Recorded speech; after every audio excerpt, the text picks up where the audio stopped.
Many rivers to cross, but I can't seem to find. Hey, all you poetry lovers out there. It's me again with your favorite poetry channel, the Podcast Circle, where we bring you the best and the latest from our poetry repertoire. Sorry the weather's not so good again in Toronto like the last time. It's all grey when I look up. No need for any silver lining, I guess. Or if there is any, you still won't be able to see it. But that doesn't necessarily mean it's going to be a bad day, is it? The weather may have some influence over our behavior and mood, but not for all of us, and certainly not all the time for all the people. You know the saying, our own legendary Bob Marley said so in one of his songs. You can fool some people all the time, but you can't fool all the people all the time. So, Mr. Weather, yes, you I'm talking to. And don't give me that Robert De Niro look. We don't need any of your sadness today. Talking about sadness. We have some great, absolutely fabulous news for our viewers again. Seems like a habit every time we meet for another episode of our poetry series. We always seem to be bringing you good things to report about, unlike the gloom and doom mainstream media you see every day. So what am I talking about? What is this good news? Well, remember the book I was telling you about the last time that I was working on? And remember I mentioned that there were some queries about copyright and whether or not I was the original author? Also about the Canadian ISBN, which they claimed was already assigned to another book. Well, we did manage to get all of that sorted out during this week. And so both the Kindle and paperback version were approved by Amazon. The ISBN issue, it turned out, might have been an oversight on my part because I forgot. I'm new. I forgot to fill in the imprint. I forgot to fill in the imprint slot. So now I'm finally able to join some of my other podcast colleagues as a fully published writer. Previously, I had participated in co-authoring a book on art therapy and the creative process. But this time, I did it on my own. As a matter of fact, the book is a culmination of that creative process.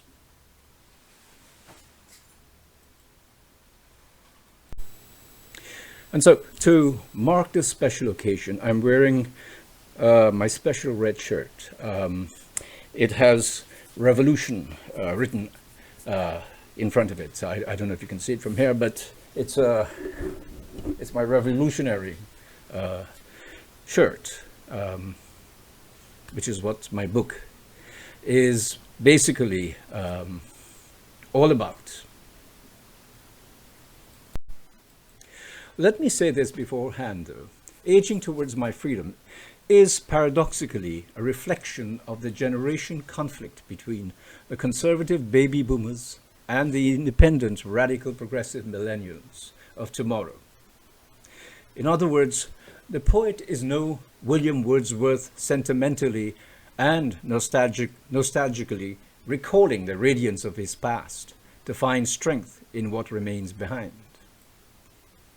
Rather, what this entirely unorthodox alien writer from outer space is saying, with no white streak of hair like the former US Congresswoman Tulsi Gabbard, is that he has chosen to go against the grain like her. Mrs. Gabbard, incidentally, is the subject of one of my poems in the book, because I'm very impressed by her as an outstanding example and role model for the younger generation to look up to as their leader in going forward to an Aldous Huxley's Brave New World of the Future. The journey of my poetic adventure begins with a poem of the title name, Aging Towards My Freedom. So, to give you a taste and feel of what I'm talking about, I'll read for you a few lines.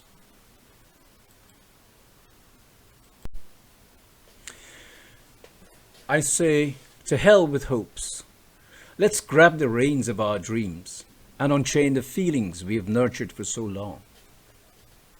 The volatility of friendly conversations forces me to make Freudian slippages just like that, reopening old crushes like earthquakes and preceding my repetition with volcanic ashes.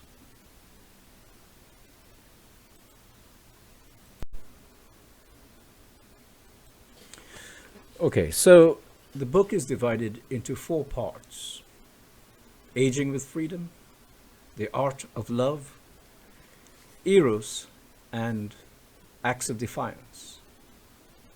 My point throughout and underlying these 4 themes is that when we're young, we have much of our freedom taken away from us by the institutional structures of learning and working to survive.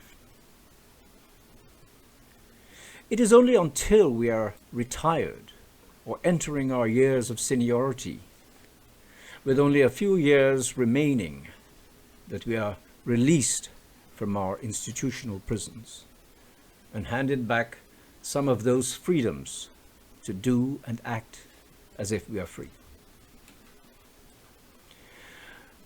Those things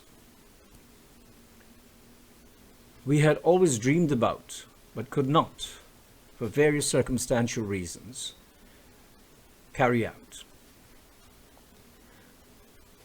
The $64 question, however, and I know the academic circles and critics, what they will say, is how come the majority of baby boomers are conservatives and do not think like you?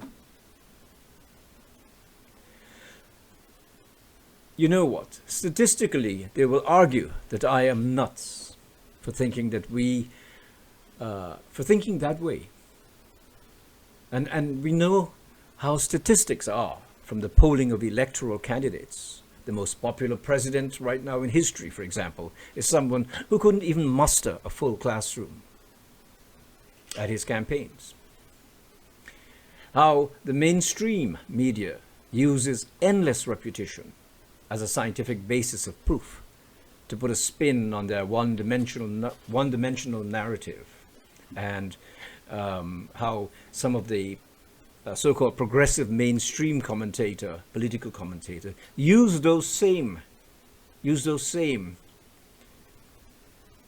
baseless evidence from the mainstream media to craft their biased opinion and to influence the public and how they vote.